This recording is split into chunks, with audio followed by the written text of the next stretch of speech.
Donc bonjour à tous, bonjour Ophélie et bonjour Clara Bellard, Bonjour. on est ravis de t'accueillir. Donc je te présente rapidement. Clara, tu as été actrice, tu es toujours actrice, réalisatrice. Aujourd'hui, tu vis à Los Angeles et pour toi, là, il est 10h du matin, alors pour nous, il est 19h.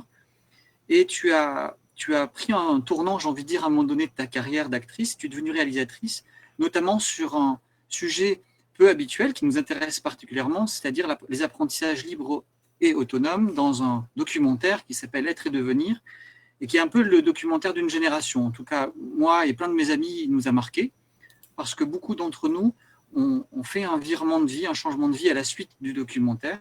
C'est-à-dire qu'on a mis en place cette idée que tu proposais, ce que tu montrais dans ce documentaire, à savoir qu'on peut accompagner nos enfants autrement, en les accompagnant dans des apprentissages libres et informels. Et tu as fait un documentaire qui nous montre cette expérience dans différents pays. On est aux États-Unis, on va en France, on voyage au Royaume-Uni. Et Être et devenir est vraiment un documentaire très important dont on va parler, parce qu'il y a vraiment un avant et un après. Et je vous propose qu'avant de t'écouter, on puisse regarder la bande-annonce. Et le son a l'air assez difficile pour toi, tu nous diras si ça va quand même. Voilà. En fait, juste pour que tu saches, ce que tu Oui. dis est complètement haché quand ça arrive chez moi. Donc, je Oui. voudrais être sûre que c'est que pour moi. C'est un petit peu difficile de te comprendre, mais je comprends à peu près tout. Mais c'est très, très haché. Ok. D'accord. On va Donc voir on si c'est posera, ouais. On va on voir si c'est posera les questions supportable. lentement. Ouais. C'est ça.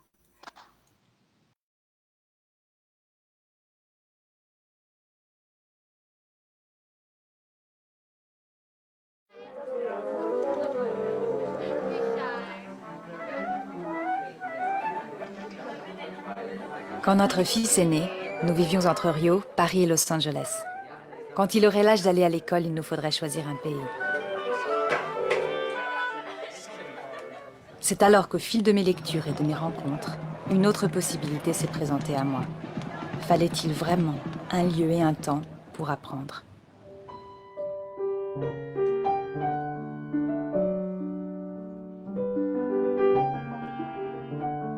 Die Geschichte des tapferen Ritters. Ça, tu sais ce que c'est? Der ist im Dynamismus irgendwie gar nicht durchkommen. When people think that unschooling is revolutionary and scary, they forget that that's most of human history was unschooling.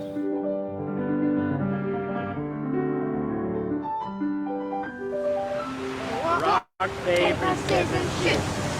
Aaron n'avait su lire qu'à 12 ans, alors que sa sœur Rachel dévorait déjà des livres à 3 ans. Leurs parents les avaient laissés apprendre à leur rythme. Nous nous demandions si nous serions capables de cette confiance. And then I wrote a play.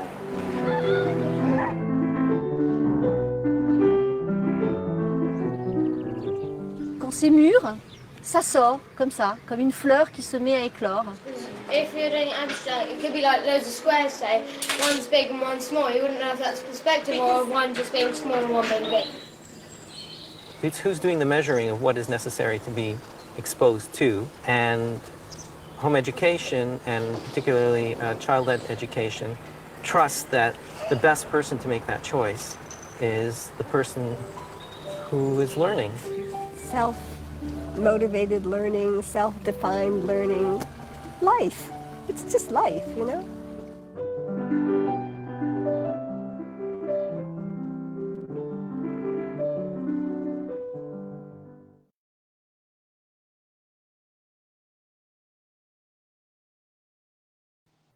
Oui, c'est bon, on est de retour. On espère que la bande-annonce est bien passée pour vous et qu'elle vous a donné envie d'en savoir plus sur Clara Bellard et de rester avec nous.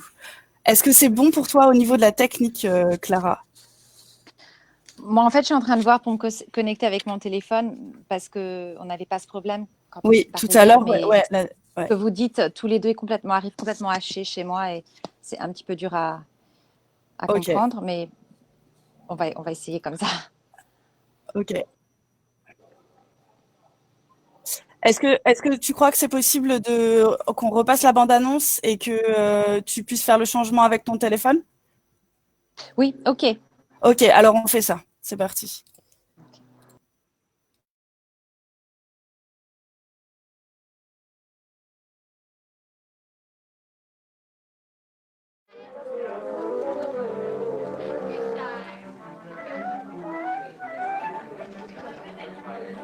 Quand notre fils est né, nous vivions entre Rio, Paris et Los Angeles. Quand il aurait l'âge d'aller à l'école, il nous faudrait choisir un pays. C'est alors qu'au fil de mes lectures et de mes rencontres, une autre possibilité s'est présentée à moi. Fallait-il vraiment un lieu et un temps pour apprendre ?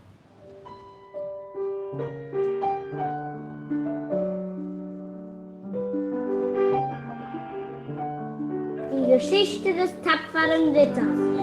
Ist das die Siske?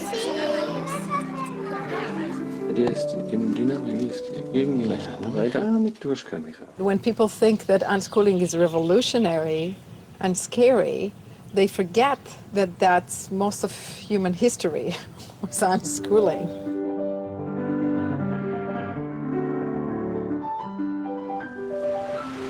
Rock, paper, scissors, shoot. Aaron n'avait su lire qu'à 12 ans, alors que sa sœur Rachel dévorait déjà des livres à 3 ans. Leurs parents les avaient laissés apprendre à leur rythme. Nous nous demandions si nous serions capables de cette confiance. And then I wrote a play.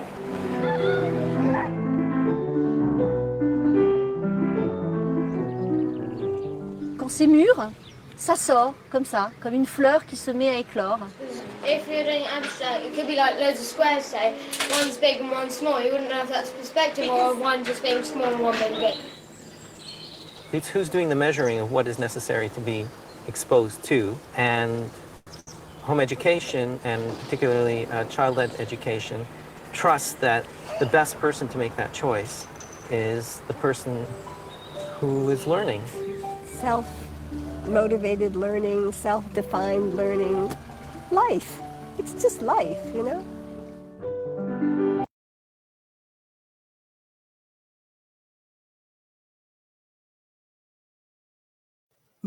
Bon, alors bonjour à tous. Donc j'ai perdu mon acolyte Jean-Guillaume et Clara Bellard qui était de nouveau là, s'est déconnectée.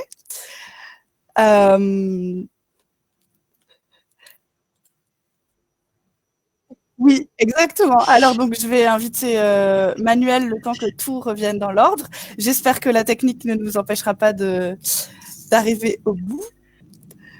Alors oui, ce qui se passe, c'est que Clara Bellard est à Los Angeles et qu'elle vient de se lever. Et donc du coup, on n'a pas eu le temps de revérifier que tout allait bien. Mais normalement, elle devrait trouver une solution avec son téléphone, parce qu'elle était avec sa connexion sur sa box. Voilà. Donc Clara Bellard, pour ceux qui la connaissent pas, c'est la réalisatrice du film Être et devenir. Être et devenir, c'est un film qui est sorti, je crois, en 2013 ou 2014. C'est ça. Et à la suite de ce film, il y a énormément de parents qui ont décidé de déscolariser ou de ne pas faire de faire le choix de ne pas mettre leur enfant à l'école. Alors, je la vois se connecter, donc elle arrive. Ok. Super. Je vais te laisser avec. Très bien. Alors, il faudrait que j'arrive à la remettre. Voilà. Super. Super. Donc, rebonjour Clara. Est-ce que c'est mieux pour toi? Oui, c'est tu nous entends mieux? C'est bon, c'est bon. Ok, super. Parfait. Donc la première question, pour les gens qui te connaissent pas du tout et qui n'ont pas encore vu ton film et qui viennent te découvrir avec la bande-annonce, c'est qu'est-ce qui t'a amené à faire ce film?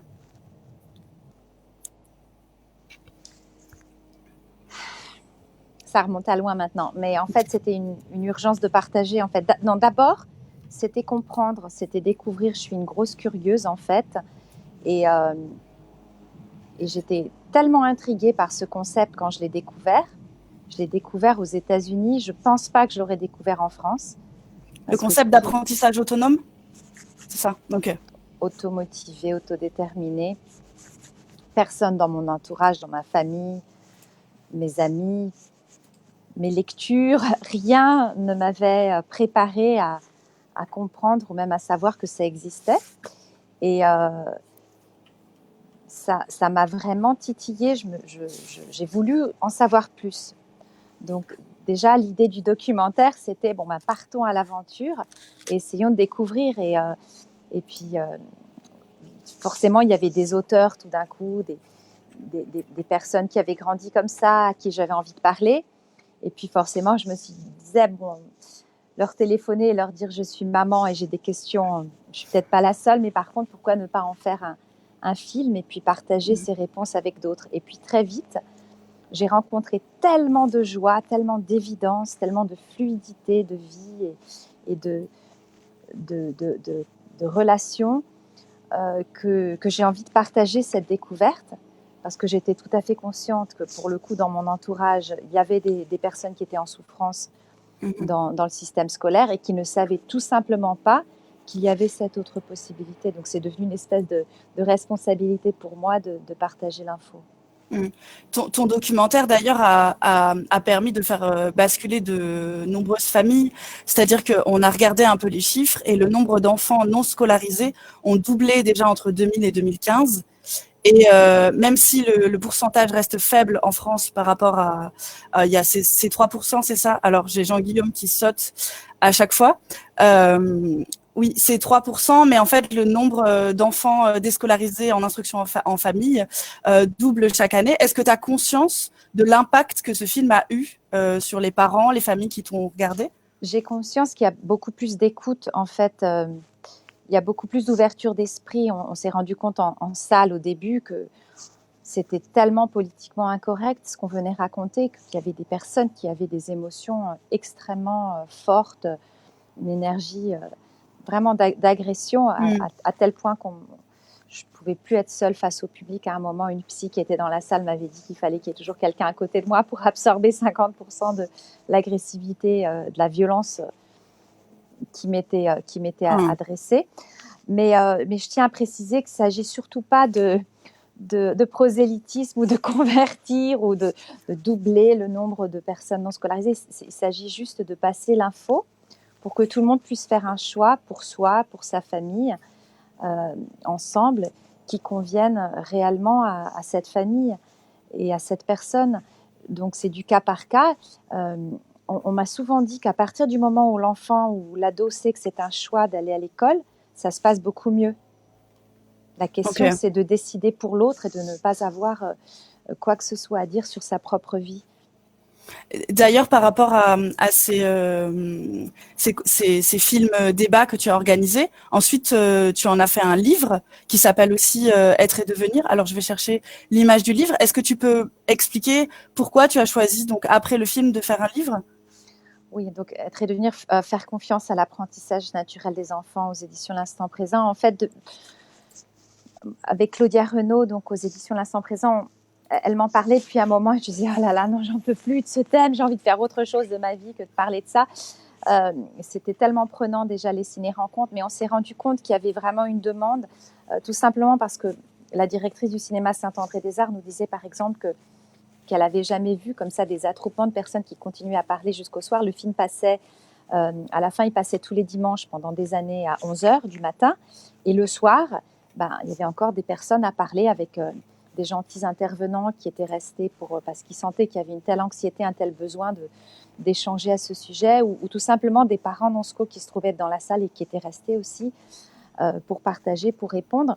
Donc, si la salle, on l'avait pendant 1 heure ou 2, c'est sûr qu'on y était jusqu'à ce que commence la prochaine séance, le prochain film. Ensuite, c'était devant la caisse pendant des heures. Et ensuite, c'était à la pizzeria ou la crêperie à côté, jusqu'au soir réellement. Et donc, ce que Claudia m'a aidé à faire, et vraiment, je ne pense pas que j'aurais eu le courage de le faire sans elle, c'est d'organiser thématiquement toutes ces questions récurrentes. Et donc, ça va du changement sociétal à la logistique, aux finances, comment fait-on, à la neuroscience, comment se passe l'apprentissage. Enfin, il y en a vraiment à boire et à manger, mais d'organiser ça thématiquement pour qu'on puisse y aller comme dans une encyclopédie, pour aller piocher ce qui justement nous intrigue ou ce qui est anxiogène pour nous. Et donc après, je suis allée revoir des vidéos. Donc on avait beaucoup filmé les ciné-rencontres, donc avec personnes aussi diverses que François Bégodeau, Isabelle Filiosa, Catherine Guéguen, Antonio Damasio, enfin, de la psy à la neuroscience, en passant par tout ce qu'on peut imaginer. Et alors on est allé vraiment piocher la crème de la crème des réponses qui avaient été le plus aidantes, les plus claires. Et pour moi, c'était très dur.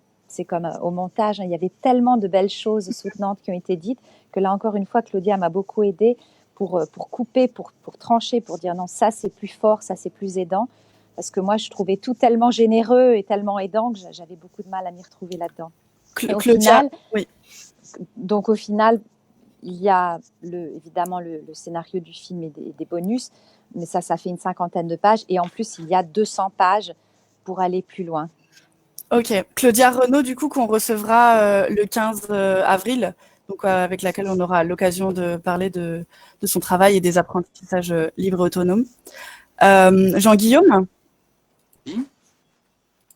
Vous m'entendez ?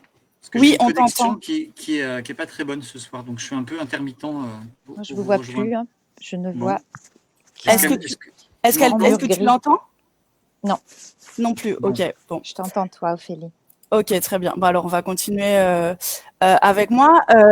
Alors, est-ce que l'idée de ton film, il est parti aussi du fait que tu allais devenir maman, ou c'est quelque chose qui s'est construit avant et si c'est le cas, comment ta vision finalement des apprentissages autonomes, elle a évolué en devenant mère et en pratiquant au quotidien ? Non, en fait, j'étais déjà maman.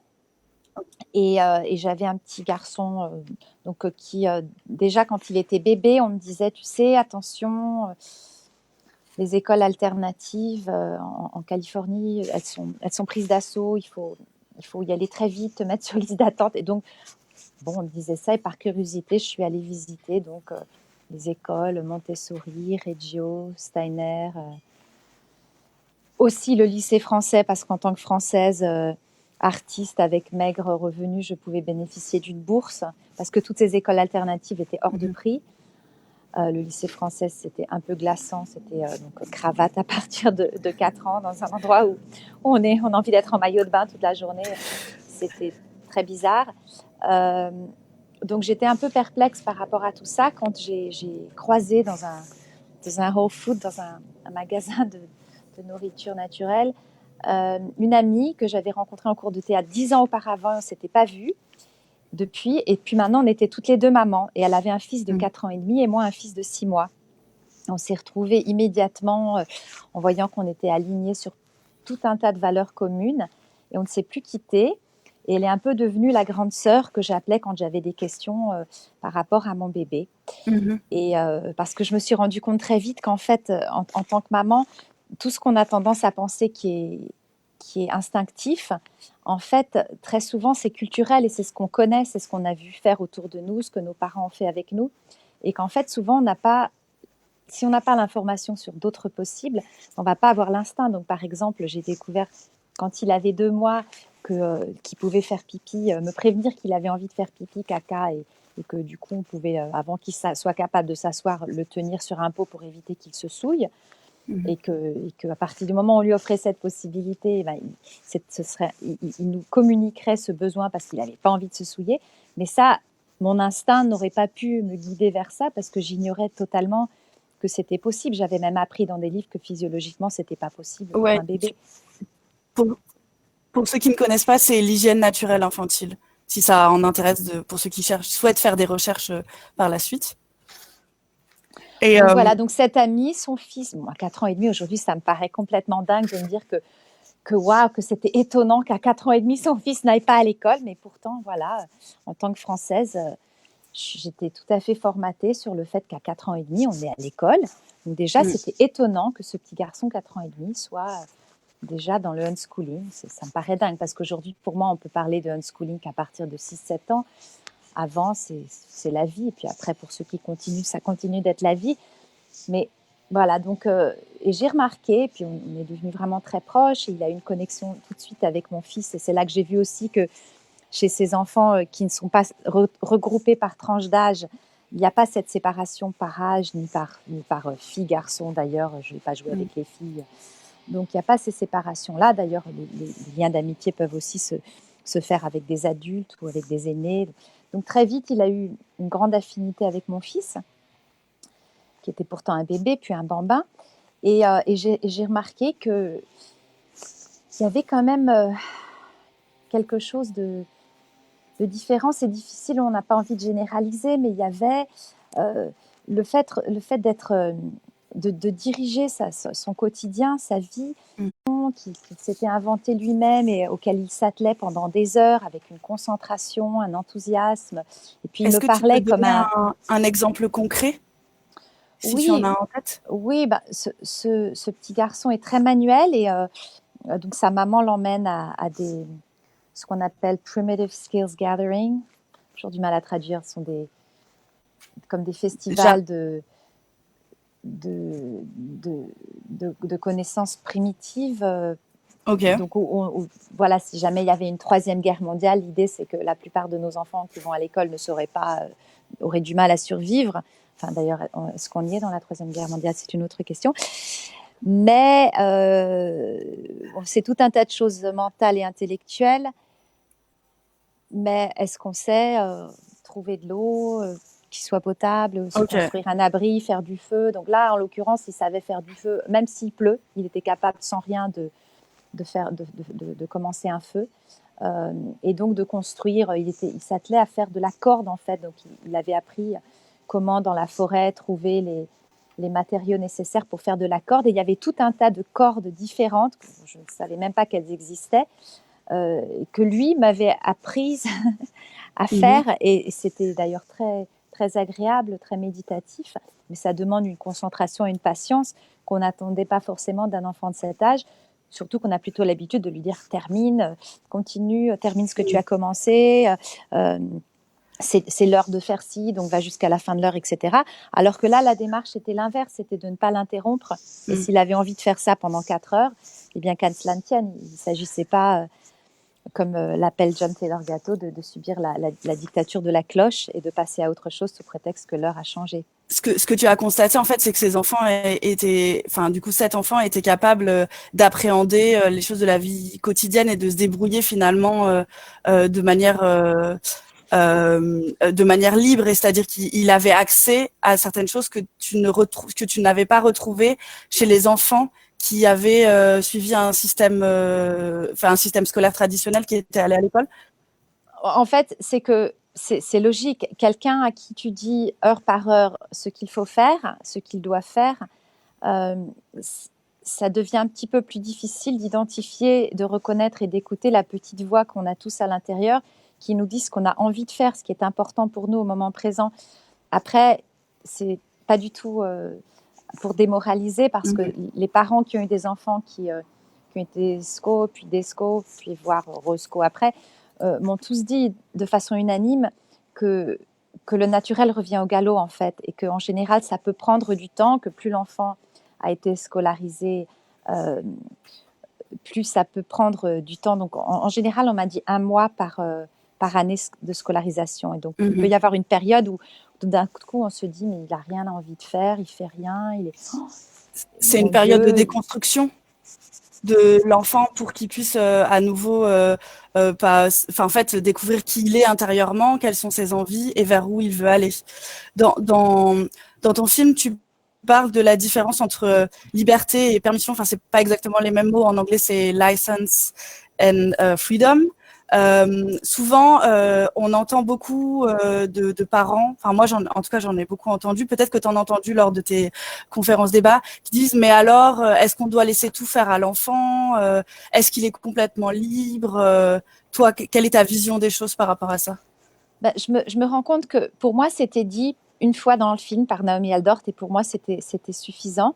Elle le dit de façon tellement comment on dit, articulate, tellement éloquente, que pour moi c'était clair, c'était dit. Et je ne suis pas revenue dessus avec le livre, parce que ce n'est pas une question qui est revenue en salle, et le livre c'est vraiment les questions des spectateurs. Et en fait je me suis rendu compte plus récemment que ce n'est pas si facile et si clair que ça, et que souvent en tant que parents qui essayons de vivre un autre paradigme où on ne fait pas, ou on ne dit pas à l'enfant ce qu'on n'aimerait pas qu'on nous dise à nous, ou qu'on ne se permettrait pas de dire ou de faire à un autre adulte, on peut aller un petit peu trop loin finalement dans l'autre sens. C'est-à-dire que là où un adulte nous dérangerait ou nous manquerait de respect, et on dirait stop, sous prétexte que l'enfant est un enfant et qu'on a envie de le laisser libre d'explorer, on peut mettre un peu plus de temps à dire stop c'est un manque de respect, ça dérange l'autre. Et donc, du coup, je trouve que c'est vraiment important d'être vigilant là-dessus. Et ça a pu nous arriver, même à nous, de nous rendre compte que ce qui se passe, ce n'est pas de la liberté et que quelqu'un est clairement dérangé. Et je pense que ça, c'est beaucoup plus délicat, cet équilibre, cette danse-là, que finalement la question des apprentissages. Parce que pour moi, la question des apprentissages, on ne peut pas vivre sans apprendre. On est des machines à apprendre depuis la naissance jusqu'à la mort. Donc l'apprentissage, si on ne l'interrompt pas, si on n'y fait pas obstruction, il se passe tout le temps. Par contre, le vivre ensemble, le respect de l'autre, ça, c'est vraiment un art que je trouve extrêmement délicat et qui chaque jour est remis en question. Et c'est là que c'est un cadeau extraordinaire pour nous autres parents, parce que c'est là qu'a lieu le travail sur nous. Et puis, évidemment, comme on passe beaucoup plus de temps ensemble, il y a beaucoup plus de moments de défis par rapport à ça, où on est obligé de grandir. Quel conseil tu donnerais aux parents qui ont des doutes, qui ont peur, mais qui aimeraient se lancer quand même, mais qui n'osent pas encore? Tout dépend. Quelle est la peur? Est-ce que c'est par rapport aux apprentissages? Est-ce que c'est par rapport au fait de ne pas avoir de temps pour soi? Il y a tellement de peurs différentes. Alors, on peut déjà commencer par la peur liée, tu en parles dans ton film, aux apprentissages. Toi-même, tu avais peur pour l'avenir de ton enfant. Alors, je ne sais pas si tu as toujours cette peur, mais tu en parles dans le film par rapport à l'université et tu vas à la rencontre notamment de Harvard, où elle t'explique je te laisse raconter la suite. Oui, ça, j'avoue que pour mes monteuses, c'était un peu un comble que je sois allée à Harvard, alors que je suis justement en train de dire que l'apprentissage automotivé, qu'on n'est pas obligé de passer par le cursus traditionnel, etc. Mais je pense que je l'ai fait un peu par rapport à mon papa, qui était l'avocat du diable, qui était vivant jusqu'au premier bout à bout du film, et donc qui a pu le voir et comprendre la démarche. Et comprendre tout court, alors qu'avant, justement, il était dans les 8 mai. Je me souviens, j'avais organisé une rencontre entre André Stern et lui, et il avait beaucoup de mal à entendre. Donc, je pense que ça prend du temps. Plus on est cartésien, mon papa avait un esprit très scientifique, il était médecin. Et donc, voilà, pour moi, c'était juste pour dire, si on veut faire un métier comme un métier qui demande de hautes études, mais forcément, si on est automotivé, on va s'en donner les moyens. Et donc, allons vérifier cette info. Et donc, effectivement, je suis allée à Harvard et j'ai aussi parlé avec l'ancienne correctrice de Brown. Et les deux m'ont dit qu'en fait, ce qui se passe, qui est vraiment étonnant, c'est que ces jeunes qui sont automotivés, qui sont là parce que c'est leur besoin à eux et que ce n'est pas parce que c'est ce qu'on attend d'eux dans leur famille ou dans la société, en général, ils sont tellement passionnés par ce qu'ils font, ils sont tellement contents d'être là, qu'ils lient des liens d'amitié avec leurs enseignants, en fait, et qu'ils se retrouvent à continuer la conversation du cours, on allait prendre un café avec l'enseignant et ça crée des liens, etc. Et donc, souvent, ce sont eux qui travaillent le plus dur, et que donc, ce que me disait la personne qui était aux admissions de Harvard, c'est que on les recherche, que ceux qui ont été en apprentissage autonome pendant de longues années savent travailler par eux-mêmes, alors que souvent quand on arrive à l'université, on doit apprendre à travailler tout seul, que c'est très difficile. C'est ce que nous disait Océane, qui est une jeune fille qui est dans le film, qui... Tu as un problème de son? Ok. Ouais, il y a un problème de son, on va essayer de reprendre. Donc ce que tu dis en fait, c'est que cette peur que l'enfant n'arrive pas à monter son projet, son apprentissage, etc., c'est complètement irrationnel. Je sais pas à partir d'où vous avez cessé de m'entendre en fait. Donc Si, on t'entend. C'est un peu haché, mais on t'entend. Ah bon, d'accord. Bon, Océane Vincent, qu'on voit dans la partie France d'être et devenir, disait que pour elle, c'était un plus de déjà savoir travailler seule, que souvent quand on arrive à l'université, à la fac, on doit réapprendre en fait la façon de travailler, puisqu'on tout d'un coup on doit apprendre à être autogéré, à travailler seule, et que pour elle, comme c'est ce qu'elle avait toujours fait, finalement c'était un plus. Donc il y a toutes ces questions-là. Est-ce que tu dis et donc ce que tu as observé aux États-Unis, est-ce que ça pourrait se passer en France? Donc Océane, il s'agissait de la fac, donc c'était en France. Et oui, en fait, on nous raconte toujours les mêmes histoires à partir du moment où il y a un besoin par exemple, de passer le bac. Donc en France, moi je ne les connais pas, mais dans le réseau francilien, on m'avait parlé d'un jeune qui voulait être vétérinaire et d'un autre aviateur. Donc ce sont deux métiers pour lesquels évidemment on a besoin du bac et de beaucoup plus que le bac. Et que donc ils se sont donné les moyens de le passer. Donc tu commandes le livre. En général, ce qui passe et qui est étonnant par rapport au paradigme habituel, c'est qu'au lieu que ce soit le parent qui dise non, ne vois pas ta série. Ça, je me souviens, c'est La fille ta valeur, donc la fille de la famille en Angleterre, la famille canadienne en Angleterre. Donc il y a Aaron et Rachel. Donc elle était encore assez jeune dans le film, mais depuis, elle a décidé d'aller à la fac et donc de passer son bac, l'équivalent en Angleterre. Et sa série préférée passait, et son père lui disait « Viens, tu peux quand même faire une pause, c'est ta série préférée, viens la voir ». Elle disait « Mais papa, mais je travaille, ne m'interromps pas, j'ai besoin de travailler ». Et c'est tellement l'inverse de ce dont on a l'habitude, que souvent on ne s'imagine même pas que ce soit possible. Mais voilà, tout vient tout dépend d'où vient la motivation. Est-ce qu'elle est à l'extérieur de soi, ou est-ce qu'elle est à l'intérieur de soi? Pour en revenir aux parents et aux peurs avec lesquelles ils peuvent se confronter, en fait, souvent, le parent a des peurs par rapport à l'éducation que lui-même il a vécue, puisqu'il se lance dans le vide quelque part. Il ne sait pas forcément où il va. Est-ce que toi, tu as vécu ces peurs, ces doutes Alors, je pense que ces peurs sont beaucoup plus présentes si on a des enfants qui vont à l'école et puis tout d'un coup, parce que ça se passe pas bien, pour X ou Y raison, l'enfant est en demande, on décide de faire l'expérience de ne plus aller à l'école. Parce que là, c'est une coupure abrupte et extrêmement anxiogène, je pense. Moi, ça n'a pas été mon expérience. On a tout simplement continué de vivre, continué d'apprendre en vivant. Donc, en l'occurrence, on est une famille trilingue, enfin, même plus que trilingue, mais au quotidien, quoi qu'il arrive tous les jours, on parle toujours 3 langues. Et les enfants ont appris en vivant. On n'a pas dit on va faire 1 heure de portugais, 1 heure de français, 1 heure d'anglais. Donc, voilà, la question revient toujours. Pourquoi est-ce qu'on va changer la manière d'apprendre alors que ça fonctionne? Donc, pour nous, il n'y a pas eu de coupure. Donc ça n'a pas été anxiogène, non. On voyait que ça se passait bien. On a juste décidé de continuer d'apprendre comme on avait toujours appris. Et au final, on apprend tous parce que on n'est vraiment pas dans la posture de ceux qui savent. Mes enfants savent, surtout mon fils, beaucoup plus de choses sur tout un tas de sujets que moi. Je me considère ignare en histoire géo, où c'était tellement du bachotage, ça allait tellement vite pour moi que ça rentrait d'un côté, ça sortait de l'autre. Et pourtant, ça m'intéressait beaucoup, mais il y avait trop d'informations pour que je puisse assimiler tout ça. Tu as beaucoup voyagé, tu as traversé différents pays.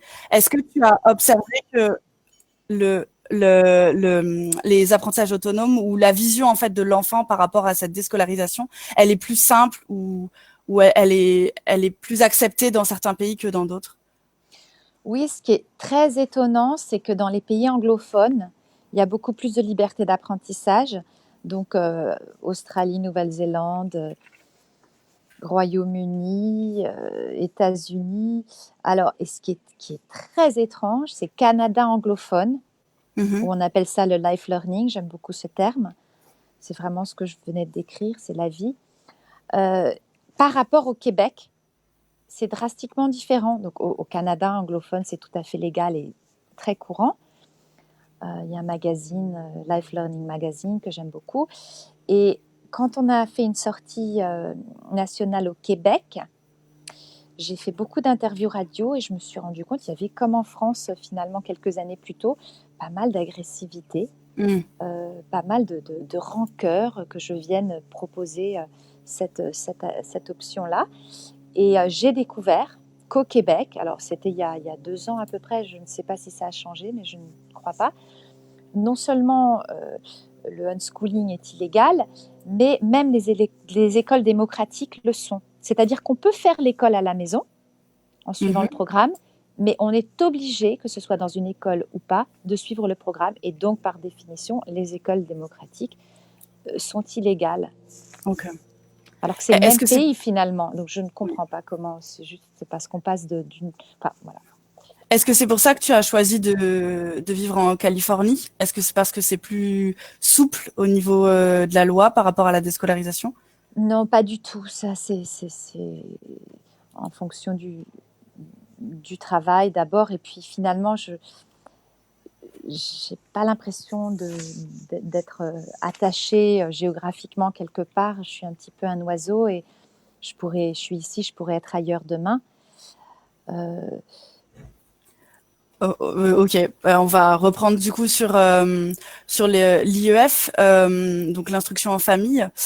Souvent, on nous dit c'est pas donné à tout le monde. Je sais pas si tu l'as déjà entendu de faire de l'IEF, notamment d'une part pour l'aspect financier et d'autre part parce qu'il y a des parents qui sont confrontés à des difficultés avec leurs enfants. On parle des enfants atypiques, etc. Est-ce que pour toi est-ce que pour toi l'argent c'est un frein? Alors là, pour ça, c'est un gros sujet. Donc pour ça, je renvoie au livre parce que là, il y a beaucoup de mamans solo, par exemple, qui ont témoigné sur comment elles font. Et je pense qu'on peut pas l'aborder superficiellement parce que c'est une question, mais il y a les moyens de le faire avec l'entraide, avec la débrouillardise, avec voilà, le soutien de la communauté. C'est rigolo parce que c'est un mot qu'on conseille de ne pas prononcer en France parce qu'il paraît que communauté, ça fait secte. Donc, moi, je dis quand même parce que je pense que le soutien, c'est des proches, mais des proches qui ne sont pas forcément justement les amis d'avant ce choix, parce qu'il y a beaucoup d'amis qui... je me souviens de spectateurs en salle qui avaient dit qu'ils ne pouvaient pas parler à leurs amis de cette option de non-sco qu'ils étaient en train de considérer pour leurs enfants, parce que déjà, le simple fait de ne pas taper leurs enfants rendait leurs amis furieux, au point que leurs amis ne voulaient même plus venir dîner chez eux parce qu'ils trouvaient ça aberrant. Donc je pense il y a une vraie déconstruction. Oui, c'est ça. Il y a une vraie déconstruction à faire avant d'engager finalement ce processus de déscolarisation. Donc voilà, le soutien, il est essentiel. Donc finalement, il y a tout un nouveau réseau qui se crée avec des personnes qui partagent les mêmes valeurs et l'entraide est primordiale.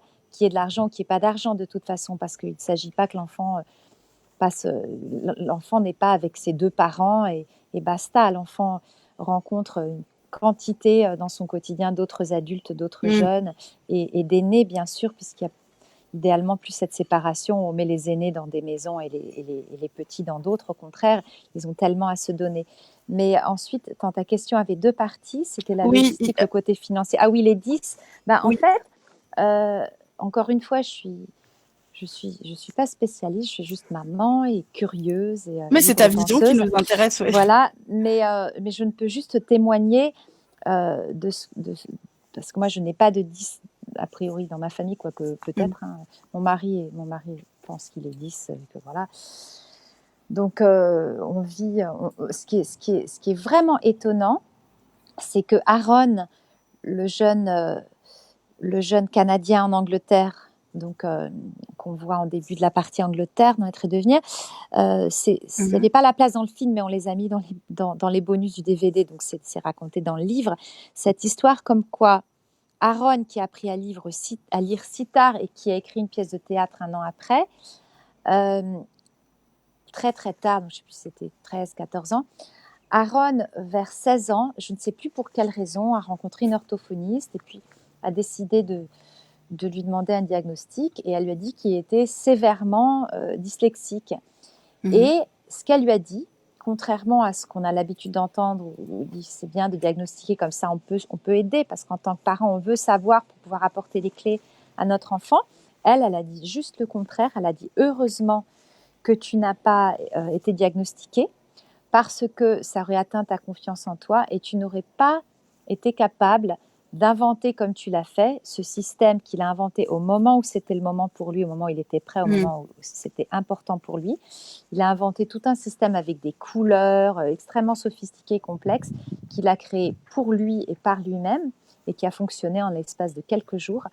Mais parce que pour lui, il n'y avait pas de problème. Et comme dit son papa, qui est merveilleux de confiance et qui est de générosité, d'ouverture, pour moi, Aaron était un petit peu différent dans sa façon d'apprendre ou d'appréhender les choses.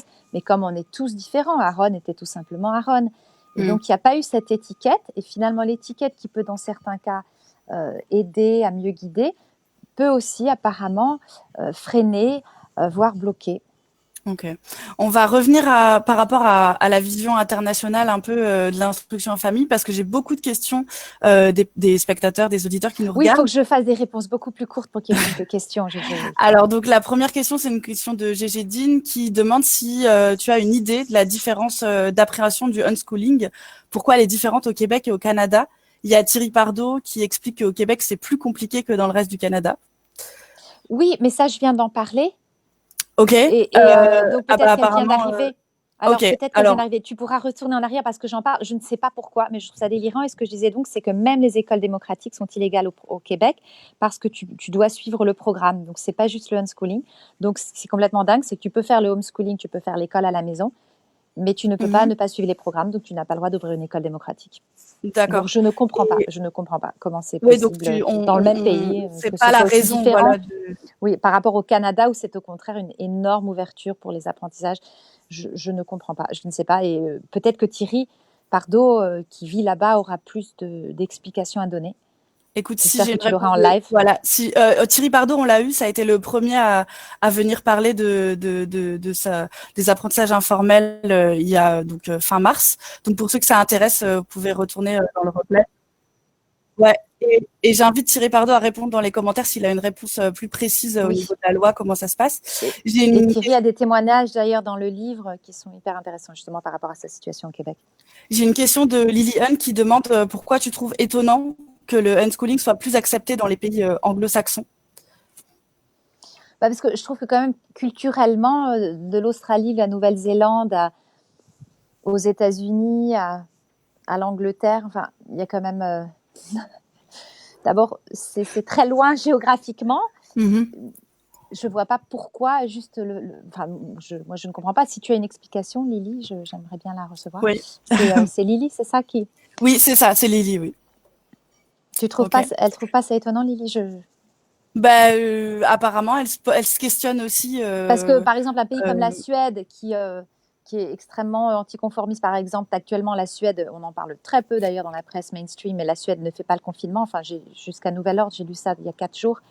La Suède est en train de parier sur l'immunisation naturelle. Donc, pas de confinement. Les écoles sont ouvertes, les rassemblements jusqu'à 300 personnes sont autorisés. Mais par contre, pas d'apprentissage autonome. Donc, moi, ça me questionne. J'ai une question de Manuel qui demande si ta vision du unschooling a évolué depuis la sortie du film. Non. Très bien. Ça marche. Non, c'est juste ce point de vigilance dont je parlais tout à l'heure par rapport à ce dont parlait Naomi Aldor, donc la liberté n'est pas la pleine licence et attention à l'autre et explorons librement, mais où est la place de l'autre dans tout ça en fait? Et l'autre, ça peut être la petite sœur, ça peut être le voisin, ça peut être aussi le parent. Et donc attention pour moi, ça paraissait évident que les besoins de chaque membre de la famille doivent être pris en considération avec la même écoute et le même respect, mais on peut aussi avoir tendance, parce qu'on est en réaction par rapport à ce qu'on a reçu nous enfants, à finalement écraser, étouffer nos propres besoins, nos propres envies, et ça du coup ça devient un travers qui n'est pas sain et qui n'est pas finalement un bon modèle, je pense, pour l'enfant, surtout en tant que femme par rapport à nos filles. On a vu tout à l'heure, enfin, je citais les chiffres par rapport à ton film et le fait que ça avait entraîné une grande déscolarisation, notamment en France. Est-ce que toi, tu fais un lien entre ton film et la commission Flash qu'il y a eu plus tard en 2018, c'est-à-dire la commission Flash, ça restreint un peu la possibilité d'instruction en famille par rapport à la loi, ça a vraiment réglementé en France en tout cas. J'espère pas. Je culpabilise là, j'espère pas, mais est-ce que tu penses que ça fait peur à l'État? Ah oui, bah oui. Non mais clairement. Alors John Gatto et François Bégodeau et le prix, je pense, en parle beaucoup dans le livre d'être et devenir, et c'est hyper intéressant. Mais oui, le contrôle des citoyens. Je pense que c'est l'Église qui disait cette phrase: si tu me donnes ton enfant jusqu'à 8 ans, il sera à moi pour le restant de ses jours. Je connaissais pas cette citation.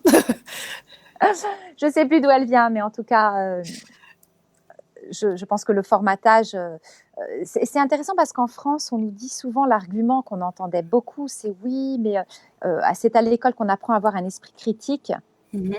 Et en fait, quand tu creuses un tout petit peu, et là, voilà, je reviens à François Bégodeau, qui est pour moi brillant sur ce sujet, et qui est venu plusieurs fois en salle. Et voilà, on a vraiment extrait des propos extrêmement puissants de lui en réponse à ça. Par rapport aux difficultés que les parents traversent, notamment liées à la loi, etc., est-ce que finalement, tu as tourné un documentaire qui montre la beauté des apprentissages libres et autonomes. Est-ce que ça te dirait pas de tourner un film qui montre aussi toutes les difficultés que tu as pu traverser pour aider les parents dans ce processus-là? Ma question n'était pas claire? Non, en fait, les difficultés que j'ai rencontrées, ça a été des personnes qui avaient beaucoup de colère, en fait, parce que au final, comme les ciné-rencontres duraient très longtemps, 1 heure, 2 heures facilement, il y avait le temps pour que cette colère se transforme en tristesse. Et puis à la fin, c'était ces personnes qui venaient nous parler en seul à seul, avec de l'enthousiasme, de l'espoir, de la reconnaissance, en nous disant qu'en fait, ça partait d'une grosse souffrance, soit en tant qu'ancien enfant qui en avait bavé et qui avait toujours justifié ça en se disant oui, mais c'était pour mon bien. Oui, dans les violences éducatives ordinaires. Voilà, soit voilà, c'est ça qui a fait que je suis fort aujourd'hui, etc. Soit c'était un parent qui a une sale relation avec son enfant, de domination, de contrôle, et qui tout d'un coup se dit bon, mais quel gâchis. Mais justement, au fil de l'échange, se dit mais finalement, c'est pas trop tard pour transformer ça en partenariat, pour réparer la relation. Et puis souvent, du coup, on reçoit des courriers 6 mois après, donc qui n'ont plus rien à voir du coup avec SCO ou pas SCO, mais c'est vraiment des thèmes beaucoup plus profonds de donner la permission à l'autre d'être lui-même et de l'aimer inconditionnellement. Donc non, par contre, un autre film sur cette question que je trouve extrêmement sensible des relations, de la non-violence dans les relations, de la non-violence éducative, mais aussi finalement, après, ça s'applique à toute la famille entre frères et sœurs. Et ça, c'est quelque chose sur lequel je travaille. Parce que je pense que c'est ça qui est le plus... Je pense qu'on vient tous d'un... Enfin, c'est très, très rare pour notre génération Très, très rare, j'en ai rencontré, mais c'est très rare de ne pas venir d'une enfance où on a été contrôlé, où on a été dans le paradigme domination. J'adore Scott Noel qui parle donc du paradigme de la domination par rapport au partenariat. Et donc, de changer ça sans tomber dans une autre extrême, d'arriver à trouver un équilibre dans cette danse-là, je pense que ça, c'est ça la question vraiment. Et ce projet, il est en cours? On peut te soutenir pour... Est-ce que c'est ton prochain film? Oui, c'est aussi complètement indépendant, autofinancé. Je l'ai commencé il y a 1 an et juste, je suis allée d'ailleurs au village de Pourgues interviewer les enfants. Là, j'ai vu que vous aviez interviewé Elfie, que j'ai adoré écouter. On recevra Ramine aussi la semaine prochaine. Ouais. Voilà, donc je suis allée chez Sophie Rabi, je suis allée interviewer donc des enfants non-SCO que je connais depuis qu'ils sont bébés, qui sont maintenant ados, à Paris. Et en fait, 3 semaines après, maman a été diagnostiquée d'un cancer et 2 mois après son diagnostic, est morte. Et puis après, je suis partie dans une espèce de coma et puis aussi toute une logistique terrible à gérer. Donc, le projet a été mis entre parenthèses et puis je commence enfin à sortir, à émerger, à pouvoir y revenir. Et comment on peut te soutenir pour les gens qui souhaitent te soutenir? Bonne question.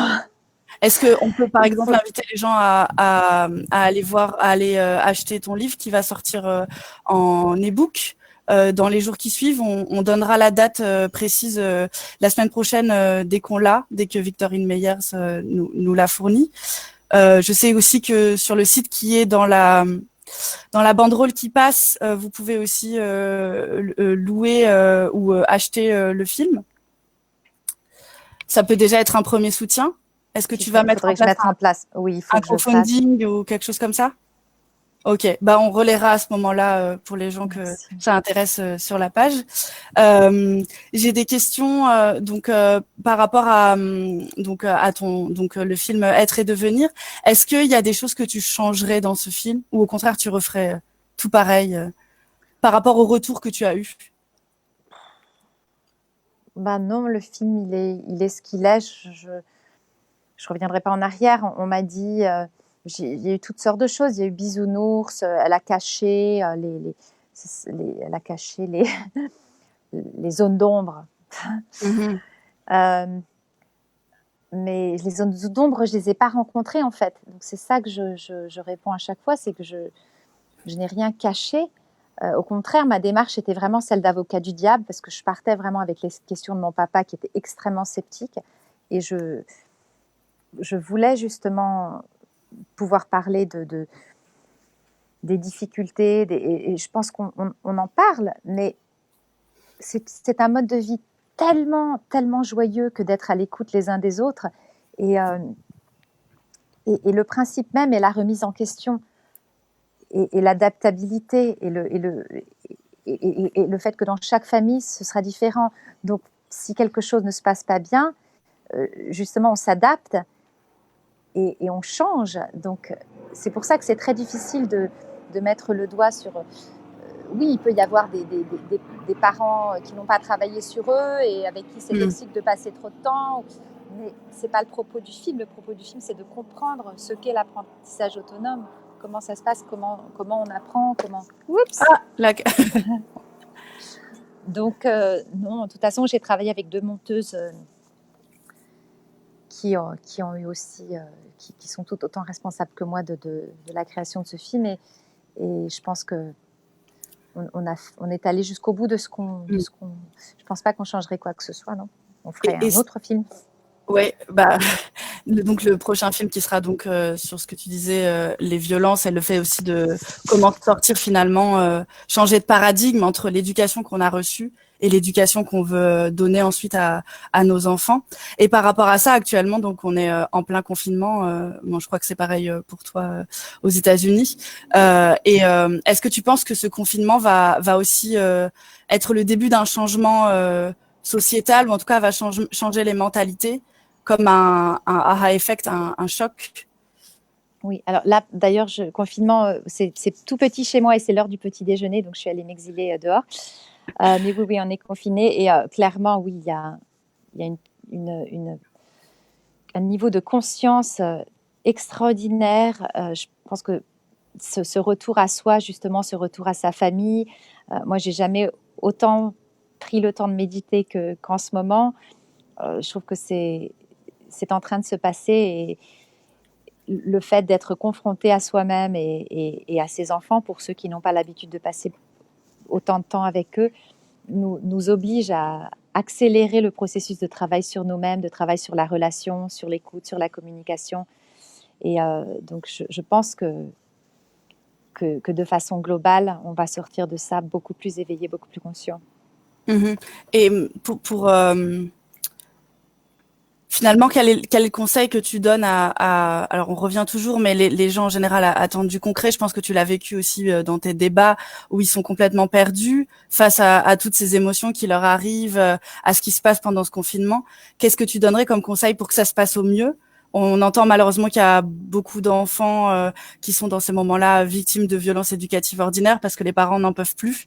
Quel conseil tu peux donner donc à ces parents qui sont complètement paumés, qui en arrivent à des extrêmes qui sont malheureux? Ouais, ça c'est terrifiant. Donc je pense que c'est hyper important d'avoir des outils pour faire sortir ces émotions. Et moi, il y a une vidéo que j'adore, qui est très courte, qui est de Tal Chaleur, dont je t'enverrai le lien pour que tu puisses le poster. Okay. Ce sont 3 exercices extrêmement efficaces pour, alors en particulier, si tu ressens de la colère, c'est le tigre, mais ça prend 1 minute et ça implique en fait le corps, les yeux et la voix, le son. Et nous tous, en fait, forcément, on est les uns sur les autres comme tout le monde. Et donc, si on sent qu'on va dire un mot désagréable, que ça monte, ou voilà, même mon fils de 11 ans, il sent que sa sœur lui porte sur les nerfs parce qu'elle n'écoute pas, et pour la xème fois, elle a laissé ses jouets en plein milieu du salon.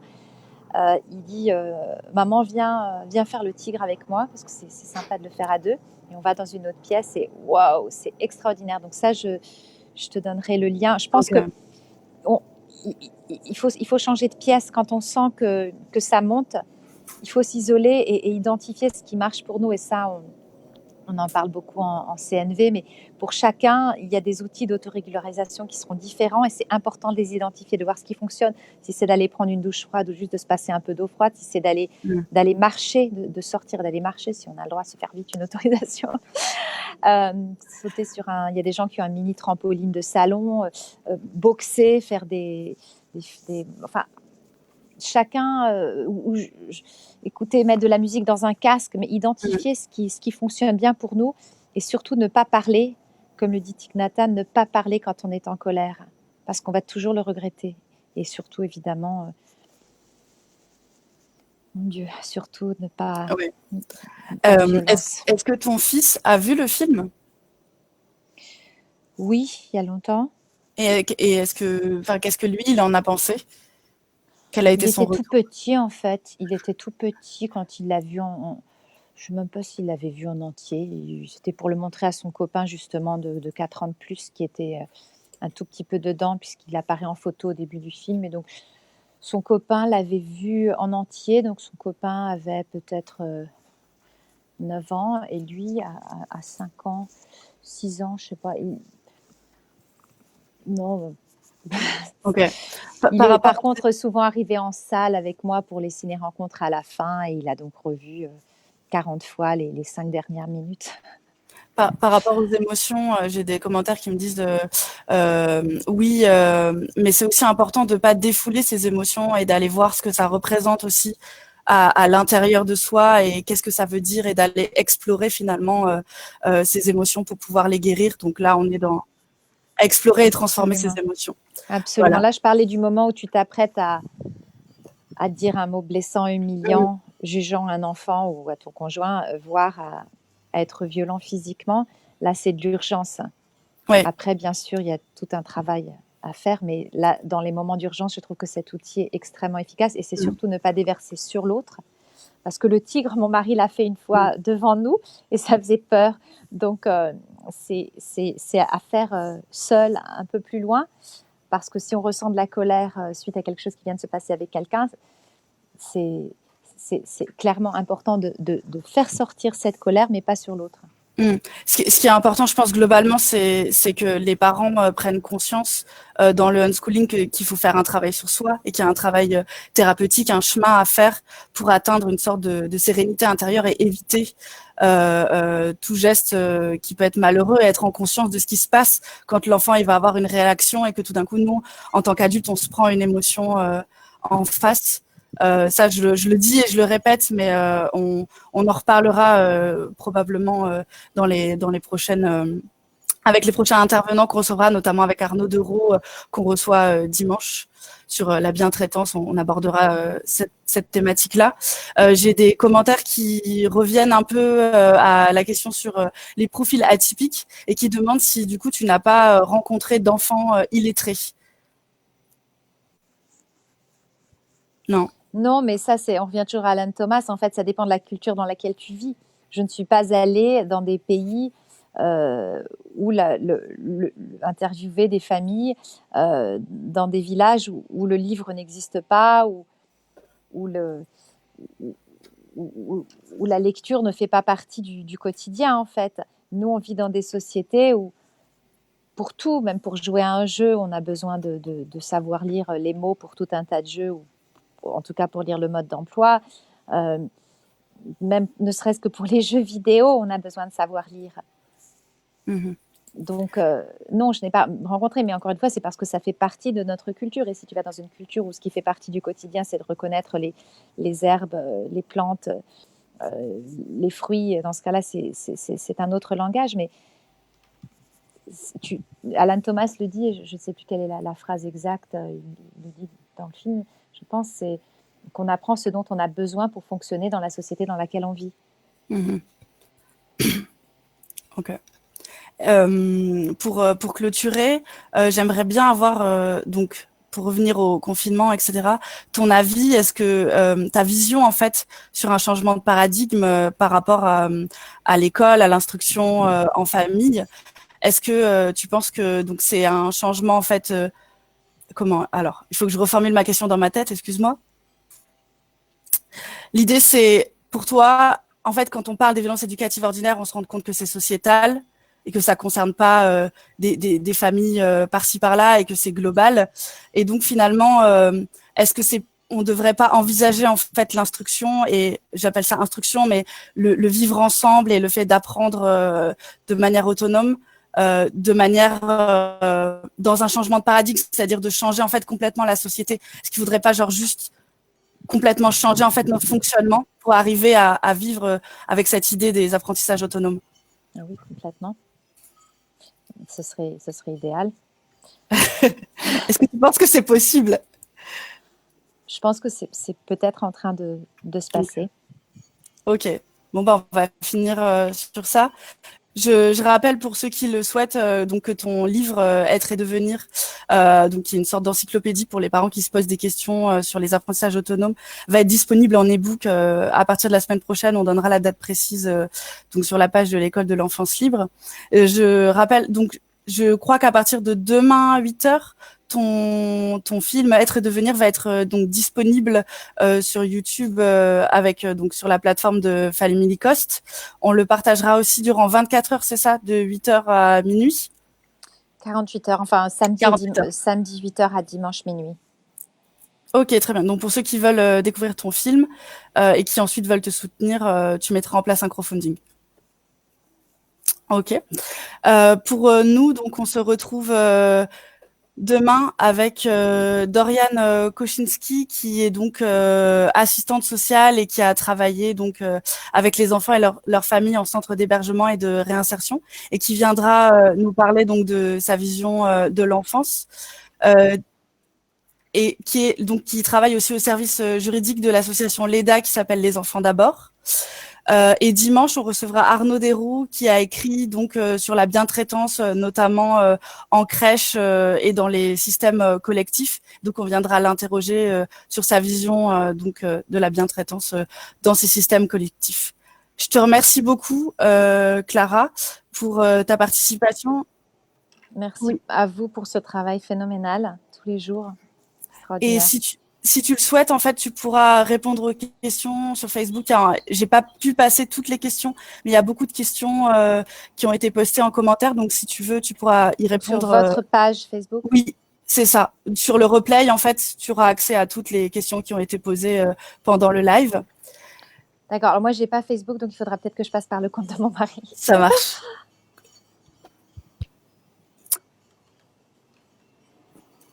Et un grand merci aussi pour avoir accepté donc de diffuser ton film gratuitement durant 48 heures et de permettre à tous ceux qui le souhaitent de découvrir les apprentissages libres et autonomes pour peut-être eux-mêmes effectuer un changement dans leur vie. Je te remercie beaucoup, tu restes avec moi, on va clôturer ce live. Merci beaucoup à tout le monde pour votre participation très active. Aujourd'hui, on était très nombreux. Et merci d'être restés malgré les soucis techniques qu'on a eus au début. Je vous souhaite une très bonne soirée et on se retrouve demain à 17h30 cette fois-ci. Au revoir.